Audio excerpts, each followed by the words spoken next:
Hello everyone, welcome to my YouTube channel learn with Kanika. आज हम करेंगे UP junior super TET maths का practice set 2 उसका part 1, जिसमें हम उसके 51 क्वेश्चन से लेके 75 क्वेश्चंस तक कंप्लीट करेंगे, जिसमें हमारे 25 क्वेश्चंस कंप्लीट हो जाएंगे एंड फिर पार्ट 2 में उसके आगे के 25 क्वेश्चंस और कंप्लीट कर लेंगे। इसमें हम करने वाले हैं यूथ कंपटीशन टाइम्स का प्रैक्टिस सेट। अगर आपको वीडियो अच्छी लगे तो इसे लाइक एंड शेयर ज़रूर करें एंड साथ ही चैनल को सब्सक्राइब भी करें। क्वेश्चन 51। एक छात्र ने एक संख्या को 21 से विभाजित करने के बजाय 12 से विभाजित किया तो उसे उत्तर 35 प्राप्त हुआ। तो हमें बताना है कि सही उत्तर क्या होगा, कि क्या हुआ। एक स्टूडेंट ने एक नंबर को 21 से डिवाइड करने की जगह उसने कितने से डिवाइड कर दिया है, उसको 12 से। तो उसे कितना आंसर मिला था, 35। मीन जो क्वेश्चन होता है भागफल, वो उसे 35 मिला है। तो अगर वो 21 से विभाजित करता तो उसे आंसर क्या मिलता, हमें ये बताना है। तो हमने ले लिया कि हमें नंबर नहीं पता कितना है, कि क्या था नंबर जिसे उसने डिवाइड किया था। तो हमने ले लिया x है। अब उसे उसने कितने से डिवाइड किया, 12 से। तो x/12 तो इक्वल्स टू उसका आंसर कितना आया है, 35। तो x इक्वल्स टू कितना आ जाएगा, 12 इंटू 35। तो 12 इंटू 35 कर लेंगे, या तो यहाँ पर मल्टीप्लाई करेंगे तो उसको दोबारा सॉल्व करने में तब भी हमें डिवाइड करना पड़ेगा। तो इसीलिए इसको ऐसे ही रहने देंगे जिससे इजीली सॉल्व हो जाए। अब हमें ये पता चल गया कि 12 इंटू 35 जो है ये है हमारा नंबर। अब इसमें लिख रहा है कि अगर वो इसे रियल में 21 से विभाजित करता तो मीन्स जो 12 इंटू 35 है उसे किससे डिवाइड करना है, 21 से। अब इसे डायरेक्ट कट कर लेंगे, 7 5 से 35 और 7 3 से 21, फिर 3 से ये कट हो जाएगा 4। तो हमारा डायरेक्ट आ गया यहाँ पर 20 की, यहाँ पर मल्टीप्लाई नहीं करनी पड़ी तो जिससे हमारा टाइम भी बचेगा। तो हमारा जो आंसर आएगा वो आएगा 20। अगर वो इसे 21 से विभाजित करता तो उसका आंसर 20 आता, तो आ जाएगा ऑप्शन ए 20। 52। यदि 3/11 लेस देन है x/3 से और फिर ये लेस देन है 7/11 से, तो बतानी है कि कौन सी वैल्यू जो है x की हो सकती है। अब इसमें हमें ये गिवन है कि 3/11 है, वो लेस देन है x/3 से और वो भी लेस देन है 7/11 से। इतनी हमें पता चल गई। इसमें अब हमें क्या करना है कि यहाँ पर हमारे को x/3 पता है, तो हमें यहाँ पर जब भी अपॉन में या फिर ऊपर भी कोई नंबर होगा तो उसको पहले हमें हटाना होगा। अब यहाँ डिवाइड में है इसके 3, तो इधर अगर हम इन दोनों साइड में मल्टीप्लाई कर देंगे, मीन्स ऐसे मान लीजिए कि यहाँ पर हमने 3 की मल्टीप्लाई कर दें तो यहाँ से ये 3 हट जाएगा। तो यहाँ पर कर देते हैं, तो ये हो जाएगा 9/11 लेस देन x और लेस देन 21/11। जिस टाइप से हम जैसे एलसीएम लेते हैं सेम वैसे हो गया। अब हमारे को बतानी है, केवल ये देखना है कि x की वैल्यू किसके बीच में आएगी, 9/11 और 21/11। अब 9/11 और 21/11 को क्या करेंगे, हम पॉइंट में लिख लेंगे। तो 9/11 को जब हम लिखेंगे तो हमारा क्या आएगा, 0.81। और जब 21/11 को लिखेंगे तो हमारी क्या वैल्यू आ जाएगी, इसको डिवाइड करके 1.9। तो जो हमारी वैल्यू है इनमें हमें आंसर में देखना है कि कौन सी वैल्यू 0.8 से 1.9 के बीच में आ रही है। अब 0.5 है तो 0.8 से ही छोटी है, ये कट हो जाएगी। 2 है, ये 1 से बड़ी है, ये भी कट हो जाएगी। 3 भी 1 से बड़ी है, तो इन दोनों के जो बीच में है 0.81 और 1.9 के बीच में कौन सी वैल्यू आ जाएगी, हमारी 1। तो आंसर हो जाएगा ऑप्शन बी। क्वेश्चन 53। निम्नलिखित में से कौन सी संख्या अपरिमेय संख्या है। तो अपरिमेय संख्या हमारी कौन सी होगी, इर्रेशनल जो नंबर होगा। तो बताना है कौन सा इनमें से इर्रेशनल नंबर है। अब इर्रेशनल नंबर क्या होता है, इर्रेशनल नंबर अब हम पहले देखते हैं कि रेशनल नंबर क्या होते हैं। तो रेशनल नंबर वो होते हैं जिन्हें हम p/q की फॉर्म में लिख सकते हैं, और उसमें जो q है हमारा नॉट इक्वल्स टू 0 होना चाहिए, क्योंकि किसी नंबर के नीचे 0 होगा तो उसका आंसर इनफाइनाइट आ जाएगा। अब इर्रेशनल नंबर जो होंगे वो बिल्कुल इसके अपोजिट हो जाएंगे, कि जिन्हें हम p/q की फॉर्म में नहीं लिख सकते। तो हमें ये देखना होगा कि इसमें बताया कि इर्रेशनल नंबर नहीं है, तो मीन्स हमें पहले नहीं को स्पेशली देखना है, ये नहीं करना कि इर्रेशनल नंबर को टिक कर दें। इर्रेशनल नंबर नहीं है तो मीन्स इस क्वेश्चन का मतलब क्या हुआ कि हमें ये बताना रेशनल नंबर कौन सा है। अब हमें यहाँ पर अंडर रूट में दिया हुआ है, हमें सबको पता है कि पाई तो जो है वो इर्रेशनल नंबर ही होता है। अगर 22/7 लिखा होता तो वो हो जाता है रेशनल नंबर, लेकिन इर्रेशनल नंबर होता है पाई। अब उसके बाद ये अंडर रूट में सारे हमें गिवन है, तो या तो हम ये है लंबा मेथड तो इनका यही होगा कि हमें अंडर रूट सॉल्व करके देखने पड़ेंगे, तो वो लंबा हो जाएगा क्योंकि 3 के अंडर रूट सॉल्व करने पड़ेंगे। इसके बाद हम क्या देखेंगे कि अगर इनका अंडर रूट सॉल्व होकर हमारा आंसर आ जाता है तो मीन्स वो रेशनल हो जाएगा, और जिनका अंडर रूट सॉल्व होकर हो ही नहीं सकता तो वो हमें पता है कि इरेशनल ही होगा। अब हम इनकी लास्ट, जब भी हमें अंडर रूट सॉल्व करना होगा तो हमें ये देखना होगा कि इनकी लास्ट डिजिट क्या है। यहाँ पर 8 है, यहाँ 4 है, यहाँ 2 है, तो हमें सबसे पहले ये याद रखना है, जिसे मैं यहाँ पर लिख कर दिखाती हूँ कि अगर हम 1 का स्क्वायर करेंगे तो 1 ही आ जाएगी, 2 का करेंगे तो 4, 3 का करेंगे तो 9, 4 का करेंगे तो 16, मतलब हमें लास्ट डिजिट देखनी है कि हमारी क्या आ रही है। 5 का करेंगे तो 25, तो 5, 6 का करेंगे तो 36, 7 का करेंगे तो 49, 8 का करेंगे तो ये बस मैं एक बार लिख कर बता रही हूँ, लेकिन ये हमेशा याद ही रखना है कि ऐसा ही होता है, यह एक बार काउंट करके देख सकते हैं। और 10 का करेंगे तो 100, तो हमें लास्ट डिजिट देखनी है कि हमारी क्या क्या आ रही है। 1, 4, 9, 6, 5, फिर 6 आ रही है, ये भी 9 आ चुकी, 4 भी आ चुकी, 1 भी और 0, तो मीन्स 0, 1, 4, 6, 9 इन और 5, इनके अलावा कोई भी जो लास्ट डिजिट है वो नहीं आ रही हमारे लास्ट में।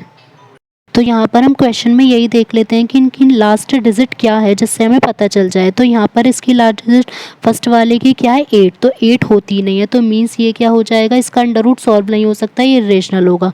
यहाँ 4 होती है और 2 भी नहीं होती, तो मीन्स यहाँ पर हम क्वेश्चन में यही देख लेते हैं कि इनकी लास्ट डिजिट हमारी, ये भी हमारा इरेशनल ही होगा।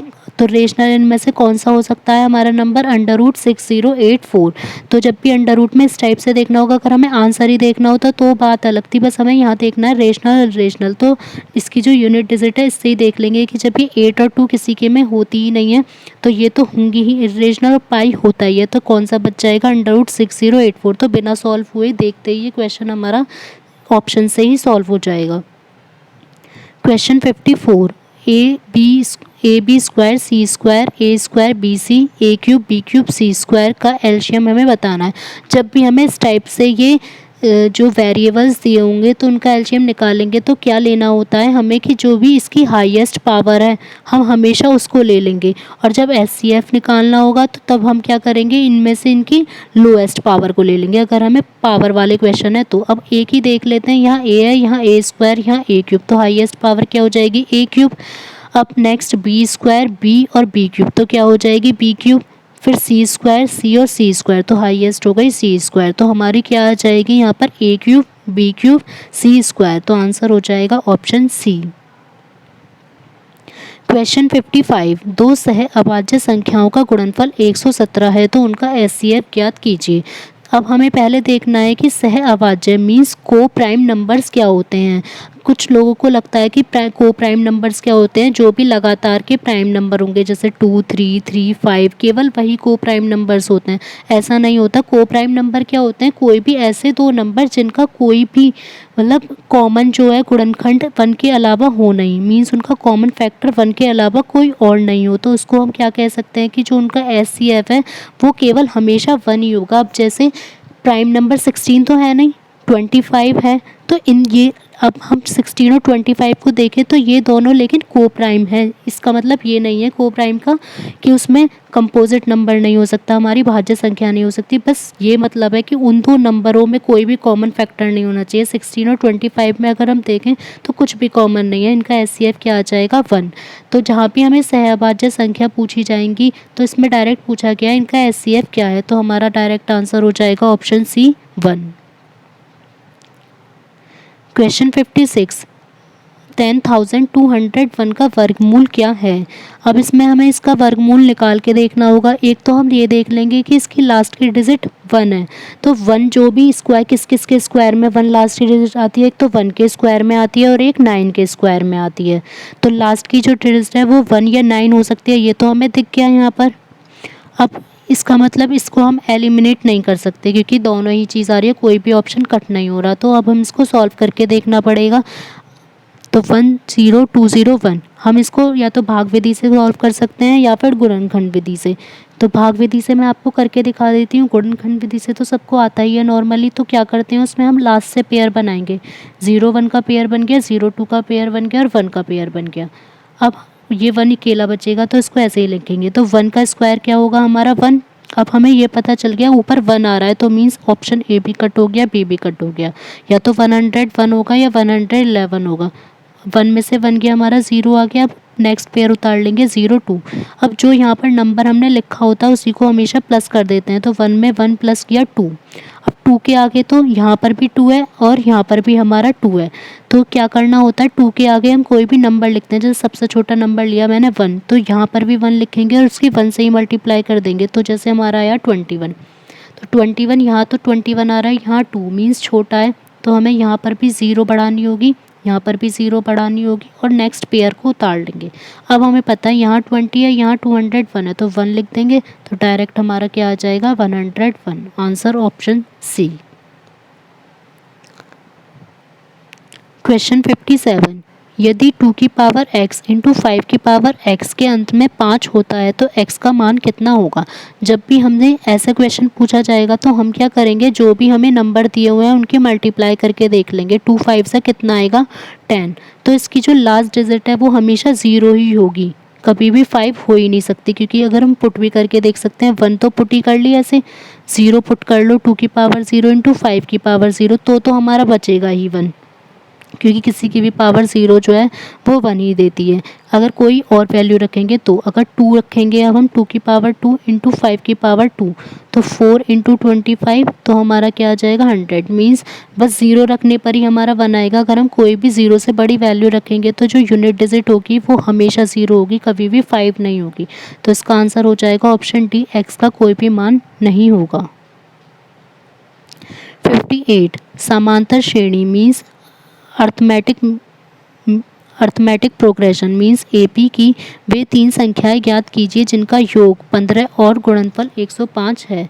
तो हमें ऐसी 3 संख्याएं देखनी है पहले जिनका योगफल तो 5 होना चाहिए और गुणनफल 105। तो या तो हम इसको पूरा बनाकर सॉल्व करें या ऑप्शंस के थ्रू भी जा सकते हैं। तो पहले देख लेते हैं कि सबको प्लस करके हमारा 15 आ रहा है या नहीं। तो यहाँ 1 5 6 और 9 15 आ जाएगा। यहाँ पर भी ये तो यही नंबर रिपीट करके लिखे गए हैं, इन्हीं को इंटरचेंज करके। फिर नेक्स्ट इसमें देखते हैं 8 7 15। फिर यहाँ 8 3 11 और 7 कितना हो जाएगा हमारा 11 और 7 हो 18। तो ऑप्शन सी तो हमारा ऐसे ही कट हो गया। अब यहाँ पर 5 3 8 और 8 16 तो ये भी ऑप्शन डी भी कट हो गया। अब हमें बचा ऑप्शन ए और बी। अब क्या देखेंगे लास्ट इनकी मल्टीप्लाई करके देख लेते हैं कि किससे हमारा 105 आ रहा है। अब 1 इंटू 5 इंटू 9 करेंगे तो अलग ही दिख गया कि 45 आएगा। लेकिन 3 इंटू 5 इंटू 7 करेंगे तो हमारा आ जाएगा 105। तो आंसर हो जाएगा ऑप्शन बी 357। पूरा सॉल्यूशन करने की इसमें नीड नहीं है, डायरेक्ट ऑप्शंस की आंसर आ जाएगा। 59 निम्नलिखित समीकरणों को हल करके x और y का मान ज्ञात कीजिए। अगर समीकरण दिए 9x plus 3y plus 12 equals to 0। Next है 18x plus 6y plus 24 equals to 0। तो हमें यहाँ पर गिवन है 9x plus 3y plus 12 equals to 0 और फिर यहाँ 18x plus 6y plus 24 equals to 0। अगर हम इसमें देखें 9 2 ज़ा 18, 3 2 ज़ा 6, 12 2 ज़ा 24। अगर हम नीचे वाली में से हमने 2 कॉमन ले दिया तो हमारी ऊपर वाली इक्वेशन बन जानी है। तो जब भी दोनों इक्वेशन हमारी सेम रेशो में बन रही होंगी तो उसका कोई भी एक हल नहीं होता, उसके हमेशा क्या होते हैं अनंत हल मीन्स इनफाइनाइट सॉल्यूशंस। तो इसका आंसर आ जाएगा कोई भी अद्वितीय हल नहीं, इसके अनंत हल हो सकते हैं क्योंकि ये बिल्कुल ही इसमें से 2 कॉमन ले देंगे तो ऊपर वाली और नीचे वाली हमारी सेम ही इक्वेशन बनेगी, तो इसका कोई सॉल्यूशन नहीं होगा। क्वेश्चन 60 रेखीय समीकरण 3x plus Y equals to 1 और px plus 2y equals to 5 के जोड़े को कोई परिमित हल नहीं होगी। इन दो इक्वेशन का अगर कोई भी परिमित हल नहीं है तो हमें बताना है कि p की वैल्यू क्या होगी। तो जब भी कोई परिमित हल नहीं होता, इससे पहले वाले सेट में भी हमने ये कहा था, तो क्या इक्वेशन लगाते हैं हम a1/a2 equals to b1/b2 not equals to c1/c2। तो a1 हमारा क्या आ जाएगा 3/p, 3/p हो गया इक्वल्स टू y में हमारा 1/2। तो यहीं से p की वैल्यू निकल आएगी, क्रॉस मल्टीप्लाई कर देंगे तो p की वैल्यू क्या आ जाएगी हमारी 6। तो आंसर हो जाएगा p equals to 6 option B. Question 61 x³ plus 5x² minus 2x minus 24 का एक शून्यक मीन्स जो इसका एक रूट है उसकी वैल्यू तो हमें दी हुई है x इक्वल्स टू 12। इसके अन्य शून्यक हमें याद करने हैं क्योंकि यहाँ पर x की पावर 3 है तो मीन्स जो इसकी वैल्यूज़ होंगी 3 होंगी। तो एक 2 तो पता है, 2 और बतानी है। -3 इंटू 5, 2 इंटू 3, -3 इंटू -4 और 3 इंटू 4। अब इसका एक तो जो प्रोसेस है वही है कि हम x इक्वल्स टू 2 है तो ये इसको लिख लेंगे x माइनस 2 इक्वल्स टू 0। अब x माइनस 2 का इसमें हम अगर डिवाइड करें तब हमारे रूट निकल कर आएंगे। और एक तरीका हमारा ये है कि हम ऑप्शंस के अगर थ्रू जाएं तो जैसे पहले ऑप्शन 1 को ले लेते हैं तो इसको हमें रख के देखना होगा जिससे हमारा आंसर 0 आ जाएगा, वही हो जाएगा हमारा आंसर।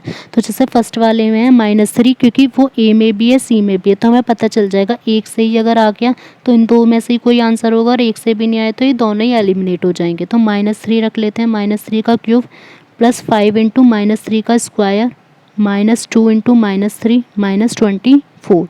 तो -3 की क्यूब कितनी आ जाएगी -27। फिर यहाँ पर आ जाएगा प्लस का 45 प्लस का 6 -24। तो यहाँ पर 27 और 41 को प्लस करेंगे तो आएगा -51 और ये भी प्लस 51 तो हमारा आ गया 0। तो मीन्स ये दोनों ऑप्शंस तो हमारे कट हो जाएंगे। इसका मतलब +3 नहीं होगा -3 होगा। अब हमें देखना है या तो 5 होगा या -4 होगा। तो पहले 5 को रख के देख लेते हैं तो आ जाएगा 5 का क्यूब प्लस 5 इंटू 5 का स्क्वायर -2 इंटू 5 -24। ये हो जाएगा 125 प्लस 125 -10 -24। तो ये तो दिख रहा है कि हमें यहाँ पर ही 150 आ जाएगा तो ये आ ही नहीं सकता। ये वाला ऑप्शन भी हो गया हमारा कट। एक बार मैं 4 को और रख के दिखा देती हूँ। -4 को वैसे जब एलिमिनेट हो गए तो हमें पता चल गया कि ऑप्शन सी ही हमारा होगा। -4 की क्यूब प्लस 5 इंटू -4 का स्क्वायर -2 इंटू -4 -24। तो ये कितना हो जाएगा -64 प्लस यहाँ पर आ जाएगा हमारा 80 प्लस 8 -24। ये हो जाएगा 88 और इन दोनों को ऐड करेंगे तो भी 88 तो हमारा आ जाएगा 0। तो आंसर हो जाएगा ऑप्शन सी। इसके जो दो अलग शून्यक होंगे वो -3 और -4 होंगे। क्वेश्चन 62। यदि द्विघात समीकरण के दो मूल अल्फा और बीटा हैं जहां alpha plus beta equals to 8 है और alpha minus beta equals to 2 है तो हमें समीकरण बतानी है। तो हमारी ये समीकरण होती क्या है, जनरल फॉर्मूला है x² minus alpha plus beta x plus alpha beta equals to 0। तो x² minus alpha plus beta हमें कितना दिया हुआ है 8x। अब अल्फा बीटा की हमें वैल्यू पता नहीं है तो -8x आ रहा है तो b भी कट हो गया d भी कट हो गया। अब बचा हमारा या तो +15 आएगा या -15 आएगा तो इसकी वैल्यू हमें निकालनी पड़ेगी। अल्फा प्लस बीटा कितना दिया हुआ है 8 और अल्फा माइनस बीटा कितना हो जाएगा 2। दोनों को ऐड कर देंगे तो कितना आएगा 2 अल्फा इक्वल्स टू 10। तो अल्फा की वैल्यू तो आ गई 5 और यहाँ पर कितना आ जाएगा फिर अल्फा की बीटा की वैल्यू निकाल लेंगे तो 8 - 5 3। तो दोनों की मल्टीप्लाई कर दी 15 तो यहाँ आ जाएगा +15 इक्वल्स टू 0। तो आंसर हो जाएगा option A x² minus 8x plus 15 equals to 0। Question 63। यदि a plus B plus C equals to 45 है फिर इसी टाइप से b a plus B plus C equals to 75 c a plus B plus C equals to 105 तो बताना है a² plus b² plus c² की value क्या होगी। अब इसमें हमें पता है कि ये ऐसे दे रखा है a प्लस बी प्लस सी, इनका हम तीनों का रेशियो निकाल लेते हैं b a plus B plus C और ratio c a plus B plus C. तो ये तीनों हमारे कट हो जाएंगे a plus B plus C तीनों में ही हमारे कॉमन है और यहाँ पर कितना आ जाएगा 45 रेशियो 75 रेशियो 105। तो ऊपर तो बचा ए बी सी, यहाँ पर कितना बचेगा इसको भी कट कर लेंगे 15 से कट हो जाएगा 15 3 सा 15 5 सा 15 7 सा। तो अब हमें कितना पता चला ए बी सी का रेशो कितना है 3:5:7। निकालना क्या था a² plus b² plus c²। इनका स्क्वायर करके ऐड कर दो 3 का स्क्वायर 9 5 का 25 7 का 49। तो कितना आ जाएगा हमारा यहाँ पर आंसर 83। तो आंसर हो जाएगा ऑप्शन ए 83। क्वेश्चन 64, निम्नलिखित में से कौन सा अनुपात सबसे बड़ा है। इसमें हमें बताना है कौन सा अनुपात सबसे बड़ा होगा। जब भी हमसे इस टाइप का पूछा जाएगा या ये पूछ सकते हैं कि कौन सी भिन्न या फ्रैक्शन सबसे बड़ा होगा, तो इसके लिए क्या करना है, पहले तो अनुपात को भी भिन्न में ही हम लिख लेंगे। ये हो गया 3/4, ये 3/5। अब जो फ्रैक्शन को हमें बताना होगा छोटा या बड़ा, तो उसके लिए एक शॉर्ट ट्रिक है, या तो हमें डिवाइड करें तो वो पॉइंट में देखना होगा उसको डिवाइड को, या बिना अगर हमें पॉइंट में बिना डेसिमल में जाए करना है तो उसके लिए एक शॉर्ट ट्रिक है जिससे हम इजीली कर सकते हैं। उसको आप आई बटन पर क्लिक करके भी देख सकते हैं और मैं यहाँ पर भी इसको एक बार बता रही हूँ। क्या करेंगे, सबसे पहले इनके बीच का डिफरेंस निकाल लेंगे। 5 और 7 के बीच का डिफरेंस कितना आएगा, 2। 2 और 3 के बीच का 1। 3 और 4 के बीच का 1। 3 और 5 के बीच का 2। अब क्या करना है कि जो डेनोमिनेटर है उसके नीचे उसकी जगह इसको डिफरेंस को लिख देंगे। 5/2, 2/1, 3/1, 3/2। अब देखिए बिल्कुल सिंपल हो गया। इसका आप डिवाइड भी करोगे तो कितना आ जाएगा, यहाँ पर 2.5, ये 2, ये 3, ये 1.5। अब सबसे बड़ा कौन सा आया, 3। तो क्या था हमारा नंबर, 3/4। तो आंसर हो जाएगा ऑप्शन सी, 3/4। इसी टाइप से हम छोटा बता सकते थे, इसी टाइप से बड़ा। तो आंसर हो गया ऑप्शन सी, 3/4। क्वेश्चन 65, दो संख्याओं का अनुपात 3/5 है। मीन्स एक संख्या हमारी 3x हो जाएगी और एक 5x। प्रत्येक संख्या में 10 की वृद्धि की जाए। दोनों संख्या में अगर हम 10 जोड़ देंगे तो 3x + 10 अपॉन 5x + 10, तो रेशो कितना हो जाएगा, 5/7। डायरेक्ट इसकी हम इसको क्रॉस मल्टीप्लाई कर देंगे, कितना आ जाएगा, 21x + 70 = 25x + 50। तो यहाँ पर माइनस करेंगे 21 और 25 को, कितना आ जाएगा, -4x। यहाँ पर आएगा -20। तो x की वैल्यू कितनी आ गई, 5। यही हमसे पूछा गया था कि अब हमसे पूछा गया छोटी संख्या क्या है। x तो हमारा आ गया 5, तो छोटी संख्या क्या होगी, 3 × 5 मीन्स 15। तो आंसर हो जाएगा ऑप्शन सी, 15। बड़ी पूछी जाती तो 5 5 से 25 हो जाता। क्वेश्चन 66, 25 वस्तुओं का क्रय मूल्य। तो जो 25 वस्तुओं की कॉस्ट प्राइस है CP, वो 20 वस्तुओं के विक्रय मूल्य 20 वस्तुओं की SP के बराबर है। तो लाभ प्रतिशत बताना। जब भी हमें इस टाइप से दिया होगा कि इतनी वस्तुओं का क्रय मूल्य इतनी वस्तुओं के विक्रय मूल्य के बराबर है, तो हमें इसको कुछ भी सॉल्व नहीं करना, सिंपली निकाल लेना। जैसे हम इंक्रीज या डिक्रीज परसेंटेज निकालते हैं, सेम वैसे ही निकाल लेनी है। तो क्या करेंगे, 25 - 20, कितने का डिफरेंस है, 25 - 20, और नीचे हमेशा लेंगे हम छोटा वाला नंबर, अपॉन 20 × 100। तो ये है इसकी शॉर्ट ट्रिक, इजीली इसको किस टाइप से सॉल्व कर सकते हैं। तो 5/20 × 100, 20 से ये कटा 5 टाइम्स, तो कितना आ गया, 5 5 = 25। तो प्रॉफिट परसेंट हमारा डायरेक्ट आ जाएगा 25%।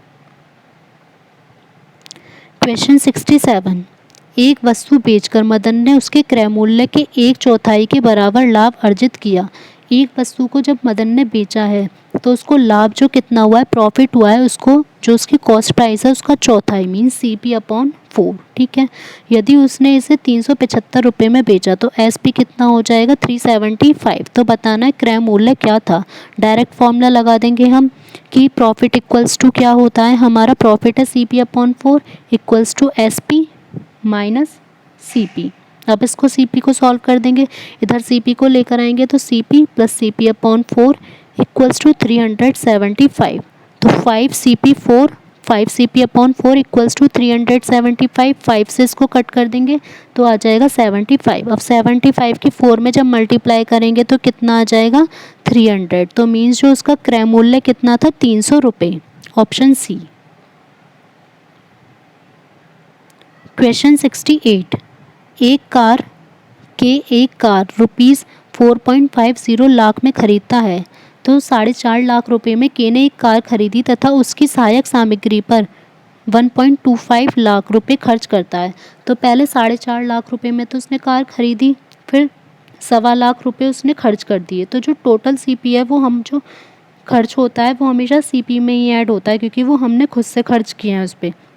तो 4.5 लाख में हम 1.25 लाख और जोड़ देंगे तो हमारे कितने लाख हो जाएंगे, यहाँ पर 5.7 लाख। मीन्स जो उसका टोटल CP है वो 5.7 लाख हो गया। उसके बाद उसने 20% की हानि पर बेचा है, तो कार का विक्रय मूल्य क्या होगा। अब डायरेक्ट यहाँ पर कार के विक्रय मूल्य का फॉर्मूला लगा देंगे। तो SP जब भी हमारा लॉस परसेंट होता है तो 100 माइनस लॉस परसेंट करेंगे, और जब प्रॉफिट परसेंट होगा तो 100 plus profit percent upon 100 into CP। अब यहाँ पर वैल्यू रख लेंगे, तो 100 माइनस 20 अपॉन 100 इंटू यहाँ पर कितनी है 5.75 लाख। तो यहाँ कितना आ जाएगा 80 अपॉन 100 इंटू 5.75 लाख।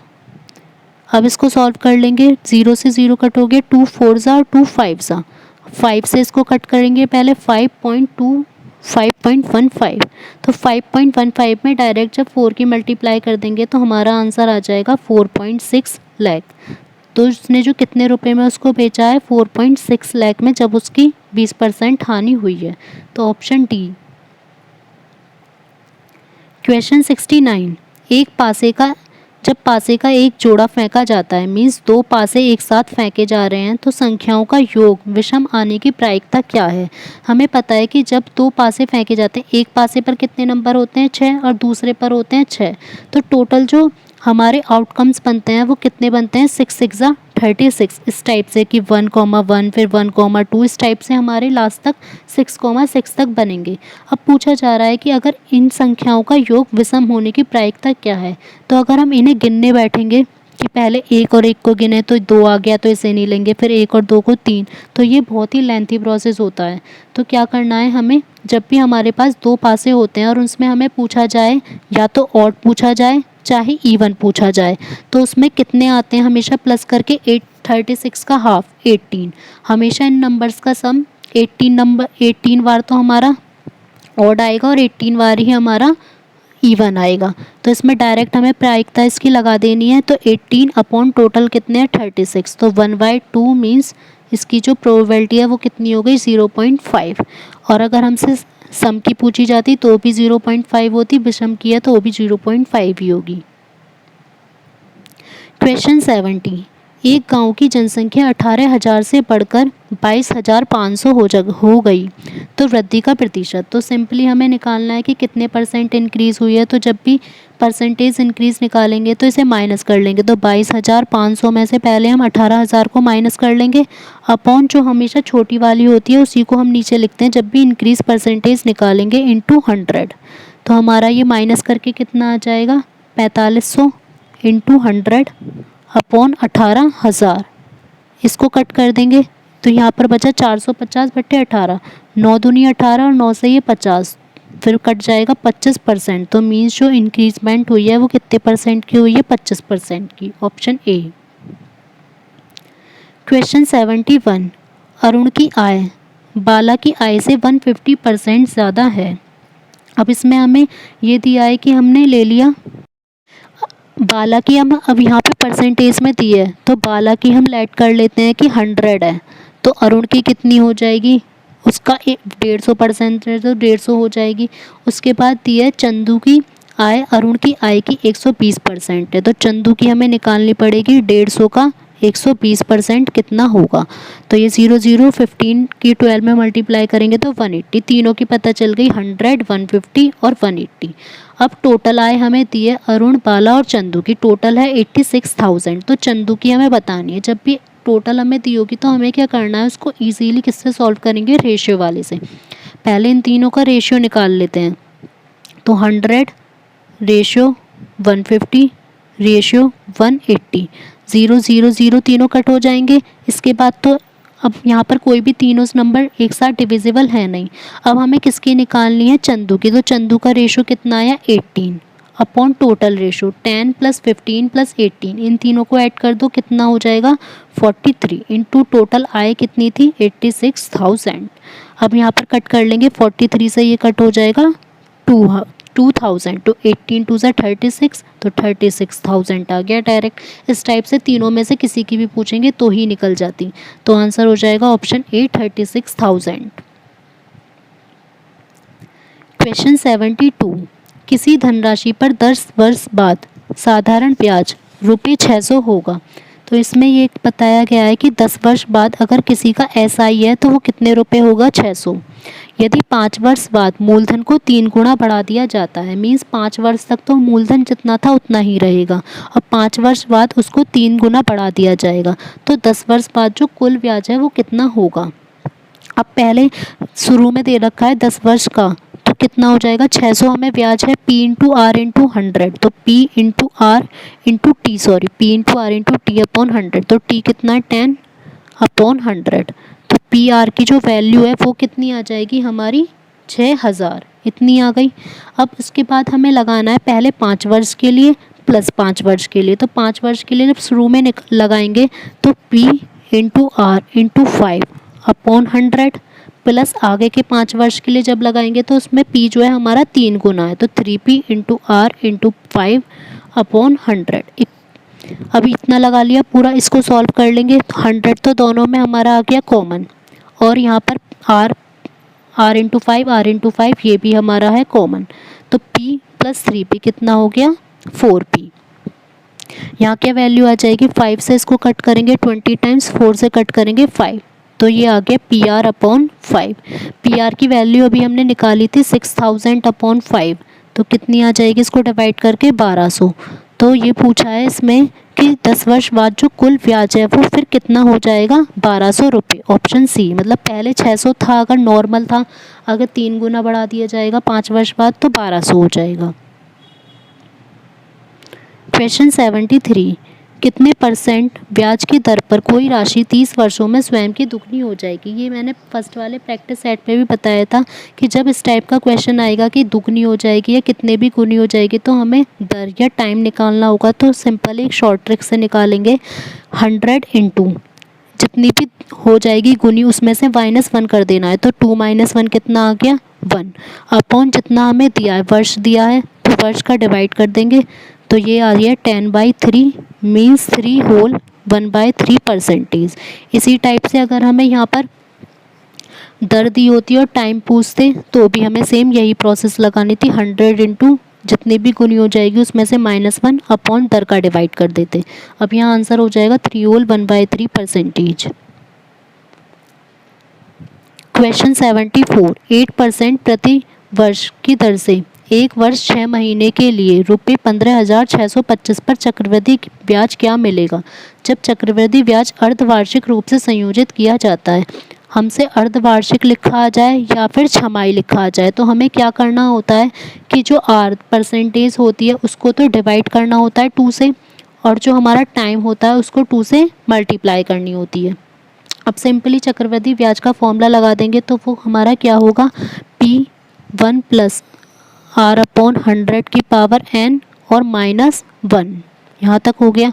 अब इसमें फॉर्मूले में हम पुट कर लेंगे, तो P की वैल्यू हमें 15,625 दी है इंटू, अब R की वैल्यू क्या दी हुई है उसमें हमें हाफ कर देना है, तो R की वैल्यू इसमें दी हुई है 8, तो 8 का हम हाफ कर देंगे तो कितना हो जाएगा, 1 + 4 अपॉन 100 की पावर। अब मेन है इसमें n को निकालना, n कितना, n लिख लो या t लिख लो, 1 वर्ष 6 महीने मीन्स कितना हो गया, 1.5 साल। 1.5 साल में अब 2 की मल्टीप्लाई करेंगे तो कितने साल हो गए, 3 साल।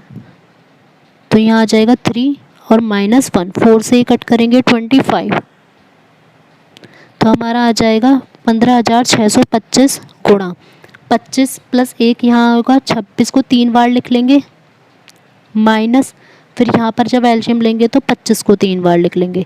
जब स्क्वायर होता था तो हम a² - b² का फॉर्मूला लगा देते थे कि एक बार प्लस कर दिया और एक बार हमने माइनस कर दिया, लेकिन जब क्यूब होगा तो हमें उसको सॉल्व भी करना होगा। अब 25 का क्यूब जो है वो 15,625 ही होता है, तो ये तो पूरा हो गया कट, बस इसको सॉल्व कर लो। 26 का क्यूब यहाँ पर हमें लिखना होगा, कितना होता है, वो होता है 17,576 माइनस 25 का क्यूब होगा 15,625, इसको माइनस कर देंगे तो आ जाएगा 1951, मीन्स 1,951 रुपये का उसे चक्रवृद्धि ब्याज मिलेगा। Option A. क्वेश्चन 75, 2 वर्ष में एक मूलधन पर 5% वार्षिक दर से चक्रवृद्धि ब्याज और समान समय में उसी मूलधन पर साधारण ब्याज 10 रुपये ज़्यादा है। इसमें दिया हुआ है 2 वर्ष में हमें दर दी हुई है 5%, उसी पर चक्रवृद्धि ब्याज निकालें और उसी पर अगर हम साधारण ब्याज निकालें तो जो चक्रवृद्धि ब्याज और उसमें जो अंतर है वो कितने रुपए का है, 10 का। तो या तो हमें अंतर लिखा हो या कम या ज़्यादा लिखा हो, तो हमें मूलधन जब निकालना होता है तो डायरेक्ट फॉर्मूला लगाएंगे। एक होता है 2 वर्ष के लिए फॉर्मूला, एक होता है 3 वर्ष के लिए फॉर्मूला, क्योंकि 1 वर्ष पे तो दोनों ही सेम होते हैं, चक्रवृद्धि ब्याज और साधारण ब्याज पे उनमें कोई अंतर नहीं होता। तो 2 वर्ष के लिए जब हमें मूलधन का फॉर्मूला लगाना होता है तो हम डायरेक्ट ऐसे करेंगे 100/r का स्क्वायर इंटू जो भी हमें डिफरेंस दिया हुआ है। अब इसमें डायरेक्ट वैल्यू पुट कर देंगे। 100/r कितनी थी, 5 का स्क्वायर, और अंतर कितना दिया हुआ है, 10 रुपये का। यहाँ हो जाएगा 20, तो 20 का स्क्वायर 400 गुणा 10 4000। तो जो मूलधन था वो कितने रुपये हो जाएगा, 4000, ऑप्शन सी। अगर आपको आज की क्लास अच्छी लगी हो तो वीडियो को लाइक एंड शेयर ज़रूर करें एंड साथ ही कमेंट बॉक्स में ज़रूर बताएं कि आपको वीडियो कैसी लगी। और अगर आप चैनल पर नए हैं तो चैनल को सब्सक्राइब करना ना भूलें। Thank you.